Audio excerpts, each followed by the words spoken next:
One of our reporters here at the Epoch Times, instead of relaxing during the holiday, he spent it instead combing through this 104-page lawsuit that was brought forth in Georgia by Sydney Powell. And what he did was that he distilled this giant lawsuit down to a list of just 30 allegations of voter fraud, illegal activities, and irregularities. These are allegations based on witness and expert testimonies, and many of them come from sworn affidavits which are made under penalty of perjury.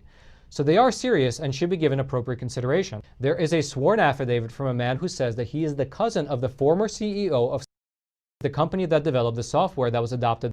He said that this executive received tens of millions of dollars from 2003 to 2015 from the Venezuelan government to ensure that technology would be implemented around the world, including in the US. According to a study by the University of California at Berkeley, ballots can be spoiled and/or altered by the Dominion machine itself because the ballot marking printer is on the same track as the mechanism to deposit already marked ballots into the attached ballot box.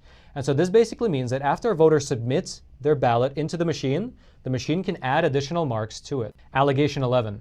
The test report and the Secretary of State's certificate for these voting machines are undated, meaning that we don't know when they were actually certified. Now, that same witness also alleged that at one precinct in Georgia, poll workers were asked to sign the chain of custody letter on Sunday, even though the machines were not actually delivered until 2 a.m. on Tuesday.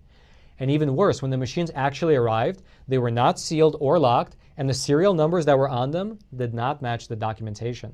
According to one statistician, who is also a former Cornell Medical School professor, between 31,000 and 38,000 absentee ballots were returned by Republican voters, but were never counted.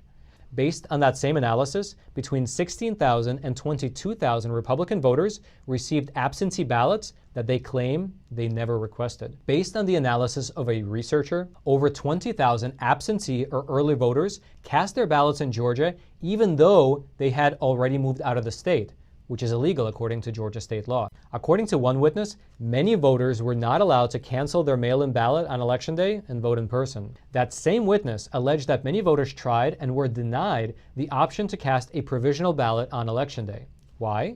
Well, they were told that a mail-in ballot has already been received for them, but these voters said that they weren't the ones who sent it in. There were no procedures in place in Georgia to ensure the security of the USB drives which had the vote tallies from the different precincts on them. And in fact, according to this lawsuit, in one Georgia county, 3,300 votes were found on memory sticks that were not loaded into the central vote tally system. Georgia's governor illegally authorized election officials to open the outer envelopes of absentee ballots 3 weeks before the election. And that's even though Georgia law clearly prohibits opening absentee ballots prior to Election Day. Allegation 20. According to another witness, during the counting process, some ballots from the no vote and Jorgensen trays were moved over into the Biden tray. Based on the testimony of a poll observer, who by the way had 20 years of election experience, she said that there was a batch of ballots that were suspiciously pristine. So pristine, in fact, that they didn't even have a crease on them, and they were almost exclusively for Biden. Allegation 23. According to one sworn affidavit, the signatures on mail-in ballot envelopes were not verified during the recount. During the supposed hand recount, some counties didn't actually recount the ballots by hand, but instead used machines. Allegation number 27.